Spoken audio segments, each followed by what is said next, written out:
the description area, and I want to set this up similar to the way I set up my hero text area with uh, some minor differences. So in the description, I'm going to create a p tag with a class that's equal to description text, and I might as well close that p for completeness sake.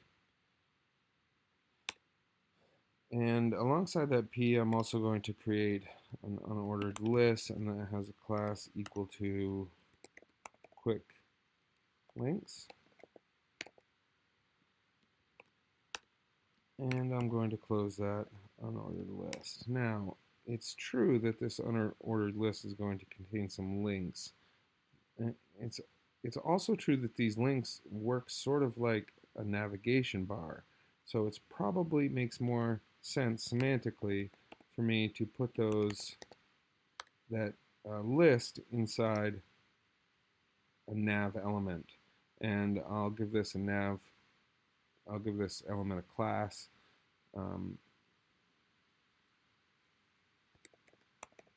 of QuickNav. And since I did this a little bit out of order, I'm going to need to tab my list to maintain indentation. Now back to my unordered list here. I'm also going to create a list item, and I will close that list item. There'll be several items in the list, and inside each list item, I'm going to create an A, which stands for anchor, and those are going to be links. And inside the anchor, I'm going to write the text that will appear in the anchor. Now, anchors always have to have an href, and that hyperreference is going to be, in this case, a null link represented by the pound sign. So now that I have this list, I can quickly duplicate it and create a number of links, and we'll just change the numbers here so that they make sense.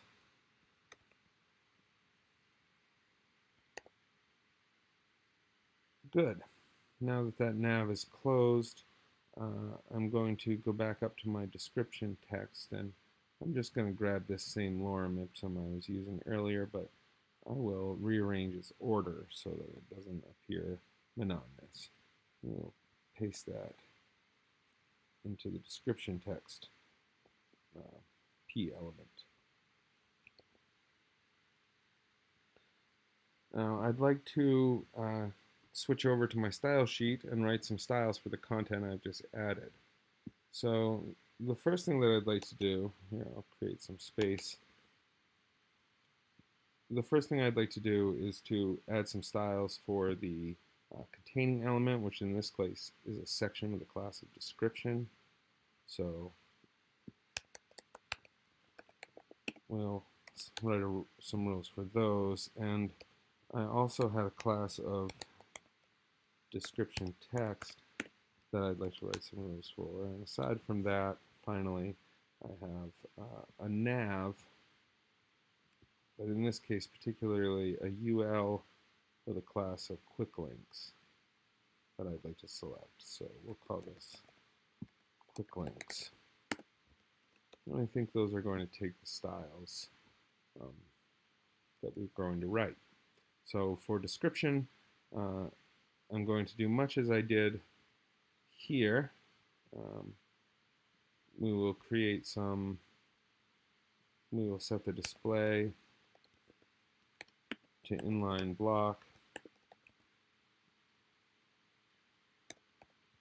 and we will give it a border bottom identical to the one we've already created.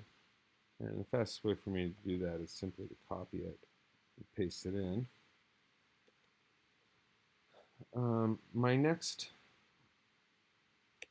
rule is going to affect the descript text element, and we will set the width of the text to be about 70%, and the width of the quick links area to be 30%. And we'll create some padding on the right of the text equal to 25 pixels, as we did before. And we'll float, as we did before, both those elements to the left. As we did before, we will also target